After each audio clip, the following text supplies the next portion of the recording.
మన ప్రభువును రక్షకుడునైన యేసుక్రీస్తు ప్రభువారి శ్రేష్టమైన నామంలో ఈ ఉదయకాల సమయంలో మీ అందరికీ కూడా వందనములు తెలియచేస్తూ ఉన్నాం. ఈ రోజున ప్రభువు మనకు అనుగ్రహించు వాగ్దానమును మనము చదువుకుందాం. పరిశుద్ధ బైబిల్ గ్రంథములో నుండి యెషయా గ్రంథము 61వ అధ్యాయము 7వ వచనమును మనము చదువుకుందాం. మీ అవమానమునకు ప్రతిగా రెట్టింపు ఘనత నొందుదురు. ప్రవక్త అయినటువంటి యెషయా ద్వారా ప్రభువు మాట్లాడుతూ అంటున్నాడు కదా, మీరు అవమానము పొందారా, అయితే మీ అవమానమునకు ప్రతిగా మీరు ఘనత పొందుదురు అని ప్రభువు యెషయా ప్రవక్త ద్వారా మాట్లాడుతూ ఉన్నా. ఈ రోజున ప్రభు యొక్క వాక్యమును వింటున్నటువంటి బిడ్డలారా, ఏ విషయాలలో ఎవరి దగ్గరైతే మీరు అవమానపరచబడ్డారో అలాంటి వారి మధ్యలో దేవుడు మిమ్మలను ఘనపరిచి రెట్టింపు ఘనతను అనుగ్రహించేటువంటి వాడై ఉన్నా. చాలాసార్లు ఈ సమాజంలో మన అనుకున్నటువంటి వారే, మన బంధువులే, మన రక్త సంబంధికులు, మన స్నేహితులు, మన శ్రేయోభిలాషులు కొన్నిసార్లు మనకు విరోధముగా మారిపోయి మనలను అవమానములకు గురి చేస్తూ ఉంటా. మనము ఏ తప్పు చేయకపోయినప్పటికీ, మనము ఎలాంటి పొరపాటు జరిగించకపోయినప్పటికీ కొంతమంది మనలను అవమానాలు పాలు చేస్తూ ఉంటా, అవమానానికి గురి చేస్తూ ఉంటారు. అయితే ఇలాంటి సందర్భములలో ప్రభువు మనకు తోడుగా ఉండి మనము అనుభవించినటువంటి అవమానాలన్నిటిని కూడా ప్రభువు దూరపరిచి దానికి రెట్టింపు ఘనతను ప్రభువు మనకు అనుగ్రహించేటువంటి వాడై ఉన్నా. పరిశుద్ధ దైవ గ్రంథములో ఎస్తేరు గ్రంథములో దేవుని యొక్క మాటలను మనము చదువుతూ ఉన్నప్పుడు మొర్దెకై అనేటువంటి వ్యక్తి ఒక యూదుడు మనకు కనబడుతా. ఈ మొర్దెకై రాజుగారి యొక్క గుమ్మం దగ్గర ఉంటూ ఉంటా. అహష్వేషు అనేటువంటి రాజుగారి దగ్గర ఒక అధిపతి ఉన్నాడు. ఆయన పేరు హామాను. ఈ హామాను అనేటువంటి అధిపతి ఎప్పుడైతే ఈ రాజు గుమ్మం దగ్గరకు వస్తూ ఉంటాడో, అక్కడ ఎవరైతే ద్వారపాలకులు ఉంటూ ఉంటారో వారందరూ కూడా ఈ హామానుకు వంగి నమస్కారం చేస్తూ ఉంటా.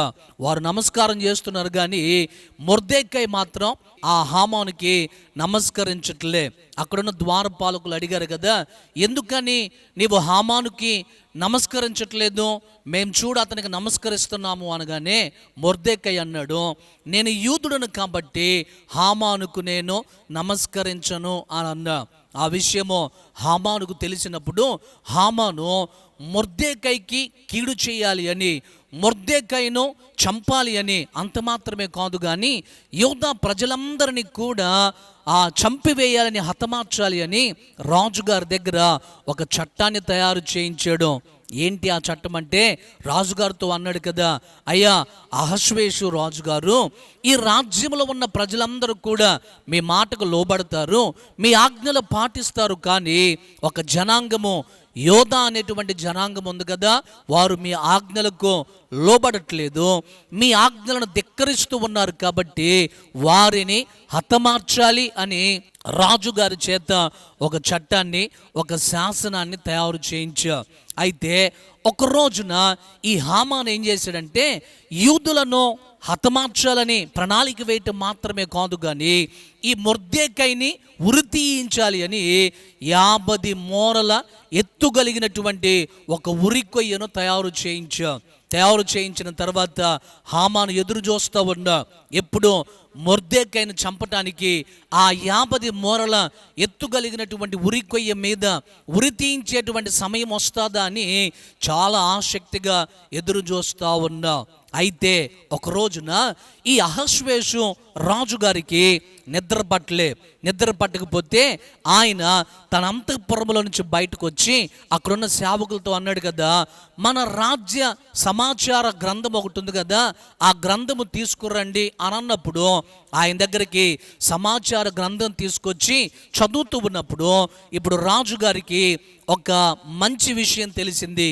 ఏంటి ఆ విషయం అంటే, ఎవరైతే రాజుగారి గుమ్మమ దగ్గర ద్వారపాలకులుగా ఉంటారో వారు రాజైనటువంటి అహష్వేరోషును చంపాలి అని ప్రణాళికను సిద్ధం చేసుకున్న ఆ విషయము మొర్దెకైకి తెలిసినప్పుడు ఆ సమాచారాన్ని రాజ సమాచార గ్రంథములో వ్రాయించాడు.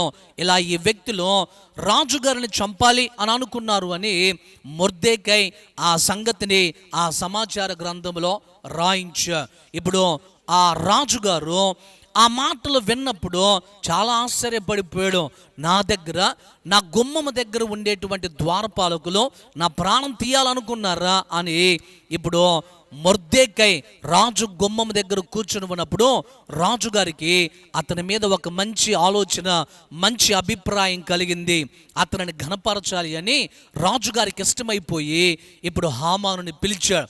హామానుని పిలిచి అడిగాడు కదా, హామాను, నేను ఒక వ్యక్తిని ఘనపరచాలి అని అనుకుంటున్నాను, ఎలా ఘనపరచాలి, నేను ఒక సలహా ఇవ్వమని అడిగితే ఈ అధిపతి అయిన హామాను అనుకున్నాడు కదా, రాజుగారి దగ్గర ప్రధాన అధిపతిని నేనే కదా, నన్నే రాజుగారు ఘనపరచాలి అని అనుకుంటున్నాడు అని అనుకొని ఇప్పుడు హామాను అన్నాడు, అయ్యా రాజా, నీవు ఏ వ్యక్తిని ఘనపరచాలి అని అనుకుంటున్నావో ఎలాగున నీవు ఘనపరిస్తే నీ రాజరికమునకు తగినట్టుగా ఉంటుంది అని ఇప్పుడు హామాను అన్నాడు. అయ్యా, నీవు ఘనపరిచేటువంటి వ్యక్తిని ఎలాగున ఘనపరచుమని చెప్తూ హామాను అన్నాడు, నీవు వేసుకునేటువంటి రాజ వస్త్రములో అతనికి ధరింపజేయాలి, నీవు వాడేటువంటి గుర్రము మీద అతను ఎక్కించాలి, మీరు ధరించేటువంటి కిరీటమును అతనికి ధరింపచేయాలి అని అన్నప్పుడు ఇప్పుడు రాజుగారు అన్నాడు, హామాను, అలాగైతే నా గుమ్మం ఎదుట మొర్దెకై అనేటువంటి వ్యక్తి ఉంటాడో ఆ వ్యక్తిని తీసుకొచ్చి రేపటి దినమున నువ్వు ఎలాగైతే ఘనపరచాలని చెప్పావో ఆ రాజవస్త్రములో మొర్దెకైకి ధరింపచేయి, నేను ఉపయోగించేటువంటి గుర్రం మీద మొర్దెకైని ఎక్కించండి, నేను నా తల మీద పెట్టుకునేటువంటి ఆ రాజ కిరీటమును అతనికి ధరింపజేసి రాజ్యమంతా కూడా తిప్పండి అని అన్నప్పుడు హామాను చాలా బాధపడ్డాడు. దానికి కారణం ఏంటంటే, ఉరికొయ్యను నేను తయారు చేయించాను, మొర్దెకైని చంపించాలని, మొర్దెకైని ఉరి తీయాలి అని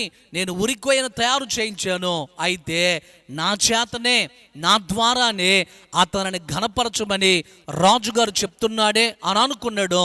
కానీ తప్పలేదు, రాజుగారి ఆజ్ఞ మేరకు హామాను మొర్దెకైని అలాగున ఘనపరిచాడు. ప్రియులారా, ఎందుకు ఈ ఉదయకాల సమయంలో ఈ మాటలు నేను జ్ఞాపకం చేస్తూ ఉన్నాను అంటే, హామాను మొర్దెకైని అవమానించి మొర్దెకైను ఎలాగైనా మరణానికి అప్పగించాలి అని, ఈ మొర్దెకైను చంపాలి అని చూశాడు. కానీ దేవుడు మొర్దెకై పక్షమున ఉన్నాడు. మొర్దెకైకు దేవుడు రెట్టింపు ఘనతను కలుగు చేశాడు.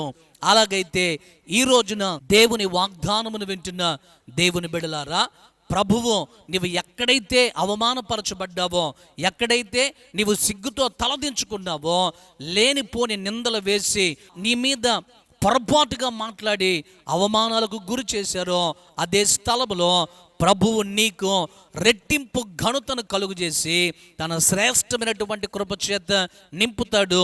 ఈ దినమున ప్రభువు మనకు రెట్టింపు ఘనతను కలుగు చేసి ఈ వాగ్దానమును మన జీవితములలో నెరవేర్చునుగాక.